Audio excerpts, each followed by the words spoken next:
This is awesome.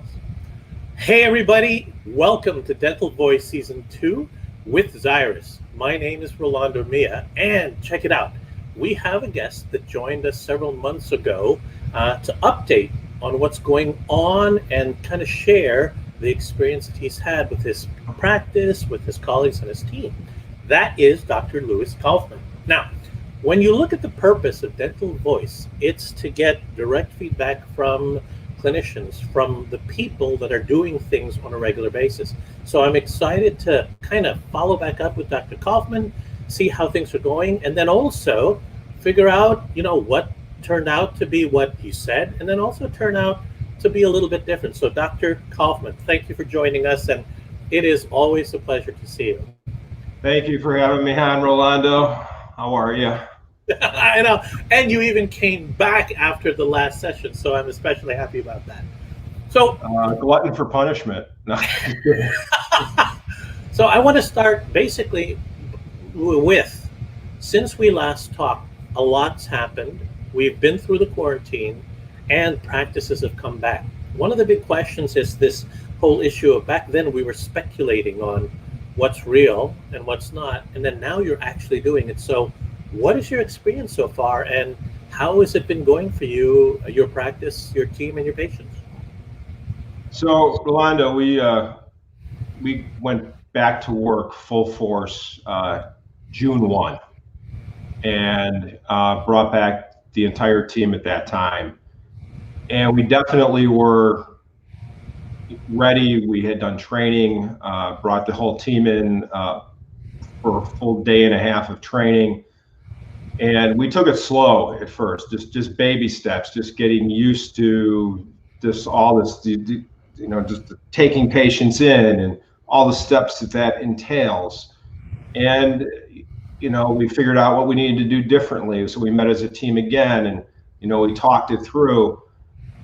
And I look at June as almost, it was like a revamping month of getting used to how are we going to do things differently that we've already planned on doing. We made a lot of really good decisions, I'm happy to say, and June turned out to be an excellent month. July was phenomenal from a production collection point of view, and that's been fantastic. And last time I always talk about having really good teams surrounding you, and I'm very thankful for my team. And we did bring them back in stages in May. While we were just seeing emergencies. It's been an interesting time. I mean, my predictions pretty much have held true in terms of, it would be a good month of June and July because you had so much pent up demand out there. And we still have pent up demand. And I'm looking, ahead, September, October, November, what's next spring going to look like? Because how many patients, still don't want to come in because they're not comfortable yet, as well. So when you said pent up demand earlier, when we were first talking, there was maybe a fear or an apprehension that because of the fear of COVID, patients wouldn't be coming in, and it sounds like they're coming in a lot. What's the experience you're having with your patients, the ones who are coming in now? Are they freaking out? What's that all about? So what I have been seeing happening is the majority of the patients coming in are very appreciative. They're very thankful of coming in. And then you have those that have not even really left home since it's all started. And we've been sometimes the first place that they've ventured out to, and they're nervous and they're scared. And once they've attended the appointment and they see all the steps we've taken in the practice for their safety, for our safety, the comfort level is just fantastic that we're conveying. But then you do have the outliers, and it's expected, that just are not going to come in until there's a vaccine. Word about saying that. And I would say I'm seeing about 1% to 2% of the patients doing that. I don't have that scientifically based. I don't have a data set on that, but that's just conversations of what I'm seeing. People that have been in a short call tickler list, that we've reached out to get them in for hygiene or to get started on work. So they're not, the ones that are coming in are not as, I mean, they understand once you explain to them. Are you still sending messages out? You'd mentioned last time that communication with the patients and explaining what they're doing is really important. Do you continue doing that? Are you still holding that type of process in place? So, you know what, I have not sent any videos out recently or messages like that. And, you know, I think about the reason why. We've just been so darn busy. In the practice, I mean, the days are going by really fast. I brought on 2 more associate dentists, so now I have 3 associates working for me now. And we did lose 1 hygienist, so we're actually, each doctor is actually picking up some hygiene patients because it's very difficult right now to find hygienists or, you know, extra people to work in your office, if you will. Yeah. You know, it's interesting that you mentioned that. One of the concerns that we'd heard prior to reopening was the apprehension potentially that team members had, hygiene, your dental assistants. What was that process like with you? And then how have you overcome that, or how's the sentiment or feeling with the team right now with regard to exposure, that type of stuff? So the team was really apprehensive at first, and that's why we conducted that training. And the training really set them at ease in terms of coming back. And once they got used to the PPE and how to turn over rooms and and all the steps we take there, they've been great. They just really been phenomenal. They've embraced it. You know, we're staying later some days just, you know, for, you know, tidying up the office, getting things ready for the next day. You know, we're fogging the office different times during the day, and then we're doing a final fogging of the office at the end of the day. So they've gotten used to this schedule in terms of, you know, we're going to have to be putting in this extra time right now in order to take care of our patients. So their comfort level is good. Nobody's like left because of it, thank God. And, you know, they've been right on board with it. And us as a practice owner, I mean, we have to show up and we have to show that confidence as well, because that's then conveyed to your team. Yeah, that's so cool to hear. And it sounds like, actually, it sounds like you're as busy, if not busier than you were before. How long do you see, you know, I mentioned, or as we were talking prior, I said, now that we're through this, and you said, hey, Ro, let me remind you, we're not through this. How long do you think it's going to be before we kind of settle into, you know, I hate to use the word new norm, but a new paradigm, whatever? Yeah, this new reality, this new norm, you know, I really don't think until we have a true vaccine that's proven, us as a society, as dental offices, as healthcare providers, are we going to feel really comfort or more of a normal? I think we've definitely learned to adjust to this new way of providing dental treatment and dental care. But getting back to where we used to be, I said before, I think 6 to 9 months before we see something out there of normalcy. I really think until we have a vaccine, that's my personal opinion. So we're back to how maybe things used to be at that level in terms of how long we maintain this production levels, collection levels. The work is there. I mean, the work is there. I mean, we're scheduling patients already into September for larger treatment cases. I'm seeing, you know, October, November hygiene is already filling up. The people we've just gotten in recently in June and July, they're already 6 months scheduled. So I don't see anything dropping off at this point yet, and that excites me, and that's. But let me state this. I'm having a lot of thoughts going through my head. You also, you know, you can do it. We all know we can do production, but you also have to be able to collect from your patients. What you really need to think about is some of these people we're seeing are unemployed right now, and their budget and their cash flow is very limited. So we have to make sure we're really engaging the financing that's available throughout the industry and to them, so they can get the dental work that they need.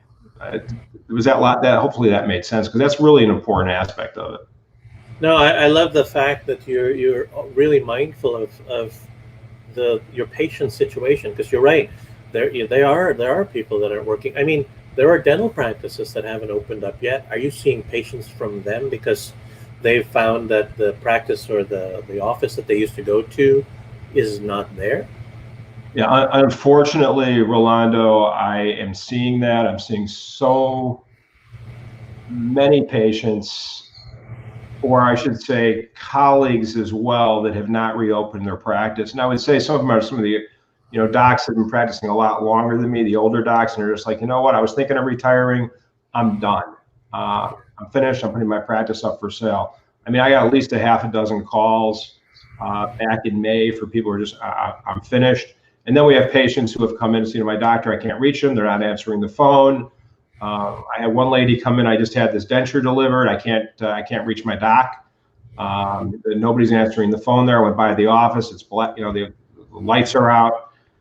Yeah. And I have personal friends and colleagues that really didn't have any direction in terms of what to do and how to get through this. And you really kind of take them by the hand and help them figure it out. Wow. I mean, it feels bad because, especially in cases where people have put their life into this, and to think about not being able to come back is just kind of, wow, it just hits you. You'd mentioned that you're one of the SmileSource administrators, and you have a fireside chat. And what have you learned, or what have you heard from the other SmileSource offices out there? Are they experiencing the same thing, or are they experiencing kind of what's happening with you? So what I've heard from my SmileSource colleagues, and I'd like to take a minute here regarding SmileSource. I'm going to take a lot longer about SmileSource as well. I personally could not have gotten through this COVID and pandemic without the support, the camaraderie of the people of SmileSource. And it's, we have really good leadership, but we also have established really close ties to each other, and nightly throughout the entire process. And I would probably say up through the end of May, maybe in a little bit of June, we were doing what's called a fireside chat every night. And somebody just tuning in might have thought we were just a bunch of alcoholics at first, but no, people maintain themselves. But I got to tell you, to be able to share ideas, thoughts, processes of what you're doing and how you're going to do it and how you're going to bring your team back, was so incredibly supportive.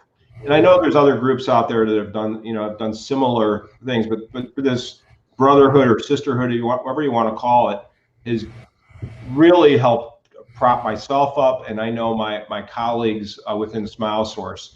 Some of the data that we've seen with SmileSource offices over other dental offices, we're up in the industry. We're up, I think the number was anywhere from 6 to 8% versus other dental practices. That's huge. And I really think that all stems from these fireside chats, this getting together, this embracing it, realizing, we're not competing against each other. We are a community of healthcare professionals who are dentists. We want to see each other succeed. And that really that really helped me out. That's so good. I love that, because the intent of those fireside chats was to share. especially in a situation where Yeah. people are speculating, people don't know what's going on. I mean, when you look at our governing bodies, even they are kind of contradicting each other. You know, the WHO gives guidance, ADA saying, we have more information. Mm-hmm. So by connecting with other people, it sounds, I mean, you'd mentioned, I think earlier on, teledentistry. Are you doing any of that type of stuff? Or are you I all? gotta tell you, teledentistry is really cool. I'm still doing it. It's awesome. So, never did it before. Started, I think, the second or third week of April, right around the time you guys had me on last. Right, right. And I was meeting patients, and still am, that I had never met before, never seen in my dental practice before. And to screen them and get them in, awesome. And then what was real, some of these people, you would send them to the endodontist or maybe the oral surgeon, because you were able to make a really good preliminary diagnosis based on that phone call. But what's really interesting is when these patients had to come in to see me, there was a barrier that just kind of went away. The barrier is we had a conversation. We talked just like you and I are talking right now. And I could, every dentist out there knows that there's an apprehension when you come to the dental office. And that it was gone. And they were much more at ease. And I thought that was really cool as teledentistry, because you started forming this relationship early. And there was trust, and they got to see me in my environment. Maybe I had a baseball hat on, and sitting in the same chair here. You're human. Yeah, exactly. You're human. That is awesome. And I loved hearing that, because that was a topic, and like anything new, there's always kind of a cycle that people have to get to become comfortable with it. And it sounds like, and now that you're doing it, it sounds like it's working really well. That's so great to hear. And I'm curious. You had mentioned that prior to this, and you use our system, you use the iSlide, but not everyone had done that.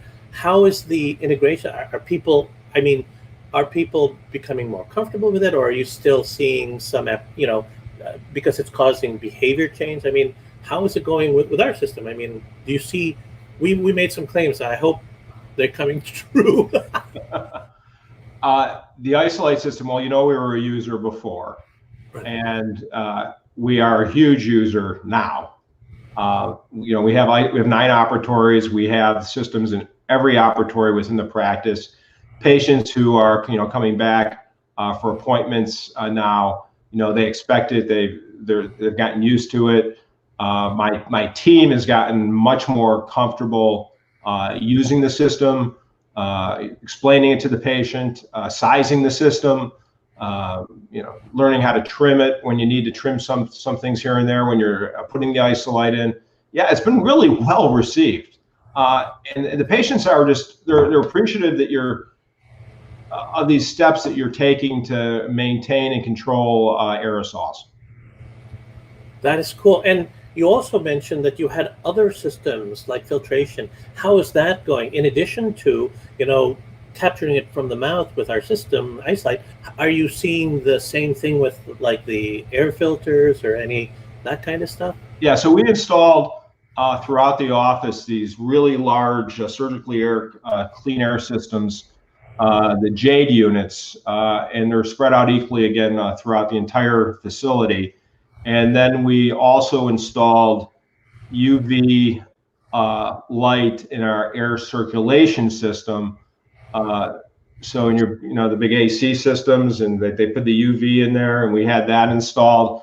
And when you talk to patients about, all these steps, they're so thankful. They're thankful that you're even open as an additional. They are. I mean, they see the steps that we're taking as healthcare professionals. And you brought up WHO and the ADA.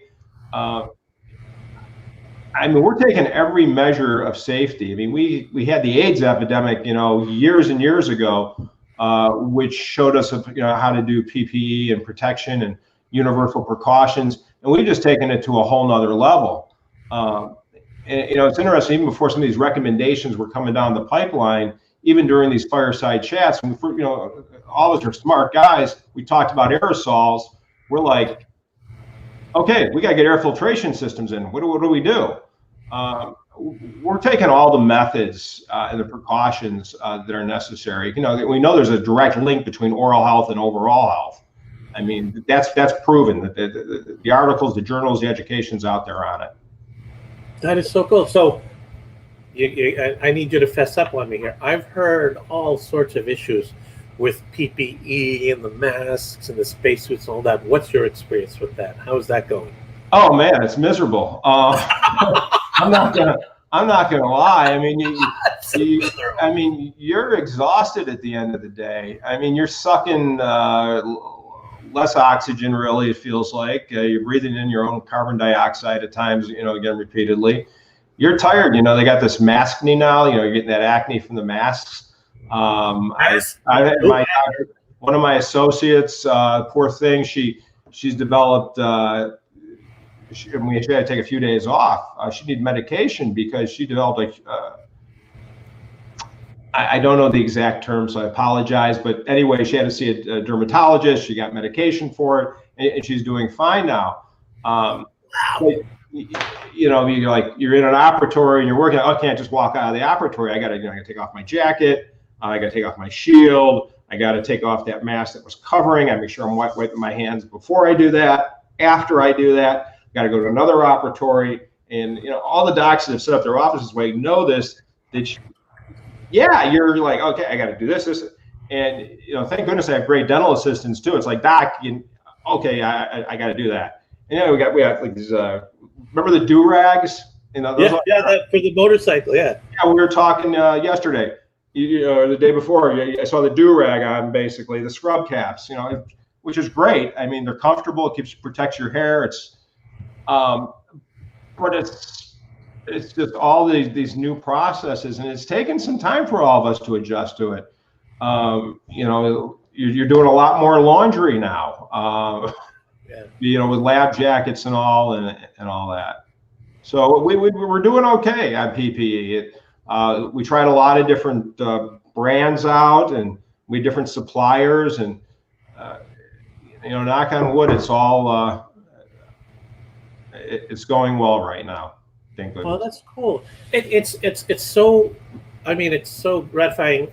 Not only because I know you, but also you're doing well. You're adapting. You're overcoming the issues that other dentists are facing, and because of it, you're thriving, which is awesome.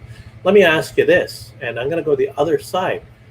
A lot of things are going well. What are not? What are things that you discovered? Oh crap, that's not what I expected. Are there any of those things that you're discovering as you're kind of navigating through and working your way through this? So one thing I found is it's very easy to let your guard down. You don't want to develop a comfort level. So about 2-3 weeks ago, it's kind of, I'm analyzing numbers. I'm looking at the practice. I'm just making and my team, and I'm like, God, we've been at this now really hard for like 6 weeks at that point in time, or no, 8 weeks. It's already the 3rd week in August.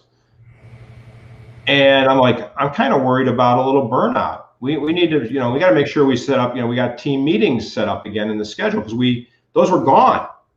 We haven't met, really met as a team. We got the morning huddles that we do every morning, but you maybe get 15-20 minutes there with your team.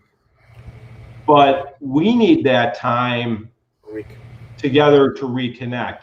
So I started going through the schedule and looking at it, put some times out there, put my person who was in charge of schedules before to map that out. It's, we got to get back to this. We've let that slip because the team has to, you need that time. You need that time to bond and come together for cohesiveness, venting, whatever you want to call it, just, to reconnect with each other, because the days are going by quickly and everybody's, is tired. Everybody is working really hard. I hear some people out there speaking, oh, you got to increase capacity, you got to increase hours, you got to do. I'm like, how much, what's that old saying? You can squeeze it's like you can rub a nickel maybe together, and how much can you get out of it? You still only get out 5 cents, right? Same with human beings. Human beings need time to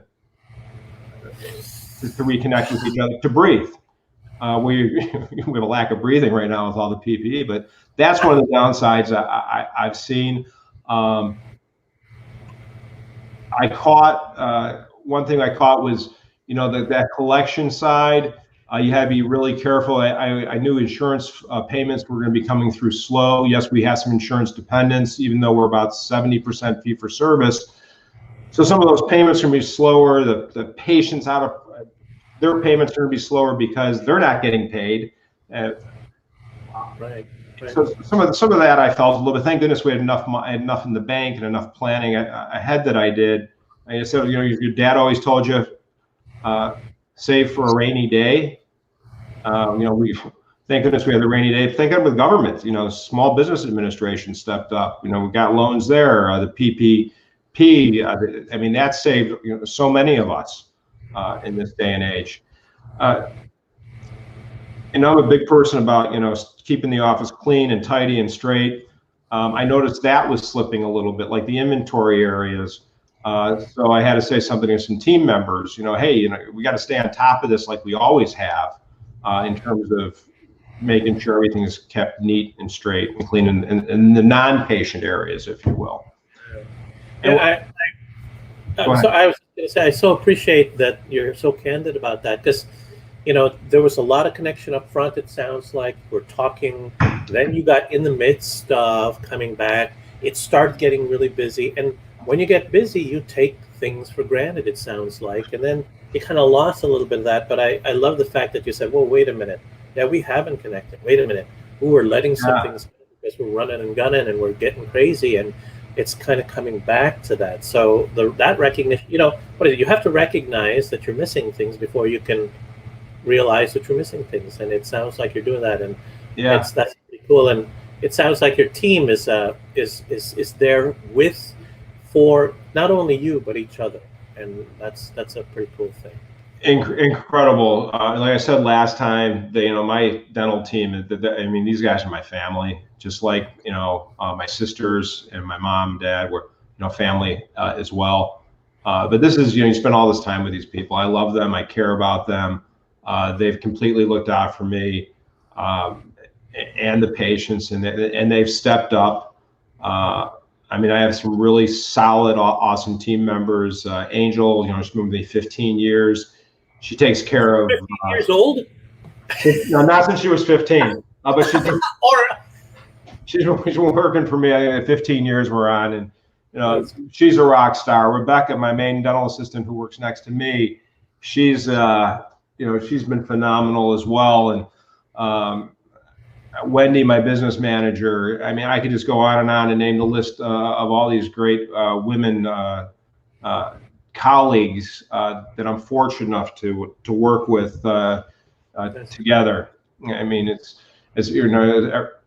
we're some of all the parts, if you will. What do those parts bring? And the team has had to deal with I've had to deal with some personal tragedy, as you know. I've had some team members unfortunately had to deal with some personal tragedies as well. And everybody's risen to the occasion. Everybody's checked in with each other and been supportive of each other through this. That is so cool. So, first of all, I love the fact that things are going well. It's interesting that there's balance. Some things are going well, some things you still have to work on. It's not over yet, which is coming very strongly across. And other practices are struggling, and you're doing what?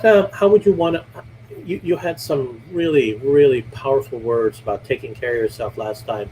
As we kind of close this down, what is the based now over the past 3 months of experience and the connection with your Smile Source colleagues and the connection with your team and your patients? What's the advice? What's the message that you'd like to get out to folks who are going to be listening to this, your team, colleagues, and your patients? What's it now after all of this? My adage is we have to show up every day. It's a choice that we have to make. And I said last time about gratitude. I talked to you about that, and practicing that. And it really, Rolando, as you know, how you take care of yourself first and foremost. You cannot take care of anybody else in your life, in your circle, in society, unless we're taking care of us. And that means, physical exercise, meditative exercise, time alone, time with family, and then for your team is being there for them. You got to make sure you're doing all that. And if you're struggling and if you need help, you need to reach out to your state dental societies. You need to reach out to me. My phone number. Call me, email me. Be happy to talk to anybody who needs some help or somebody to bounce something off to. I'm here for you. I'm here to help. And that's how we all should be with each other, is just, try to realize we're all in this human race together. And these are just unprecedented times. And moving forward, I think you really have to look at in terms of the dental part of this and your teams and your schedule, is look ahead and see what's coming, look and see what kind of treatment's been postponed, and really just engage. And you try to engage every day. And the only way you can do that is taking care of you. I love that. Be there for yourself, be present, and then take care of yourself. You have a lot of, you actually have a lot of raving fans over here, Dr. Kaufman. And then also, you know what? I am a fan. So really appreciate you sharing that. Harley and Tyann are awesome folks. And, just the feedback, the dialogue, the discussion is great. You know what? At some point again, I would love to have you. Would you be open to coming back again? I don't know, months from now, Rolando, I'm here for you. Whenever you want to talk, sir. You've been a colleague, a good friend, an inspiration. We've challenged each other. We've debated with each other. Yes. That was the long answer. The short answer is yes. I will be here for you. Thank you so much. Thank you so much. Hey, folks, those of you watching, thank you for joining us. Dr. Kaufman, what is your email? What's the best way to reach you? You can reach me at loukAUF@gmail.com. Right. And then your website for your practice is ChicagoDentistry.com. Awesome. And folks, those of you if you want, please reach out to Dr. Kaufman and his SmileSwash team. The message around that and the cohesiveness of that is awesome. It's very powerful. If you like the content, please share this. Let people know. Go check out the original interview that we did maybe 2 or 3 months ago, and then see it's really, really cool to see the connection behind that. So 4 months. I couldn't believe it. Only what, April? It's crazy. So thank you for joining us, everybody. Again, this is Dental Voice Season 2. This is Dr. Louis Kaufman, and I really appreciate it. You are absolutely wonderful. I wish you were my dentist, but I'd have to come to Chicago to do that. So take care. Please be safe, and say hi to your team for us, and I'm sure we'll talk again. Well, thanks, Rolando. Appreciate you. Take care.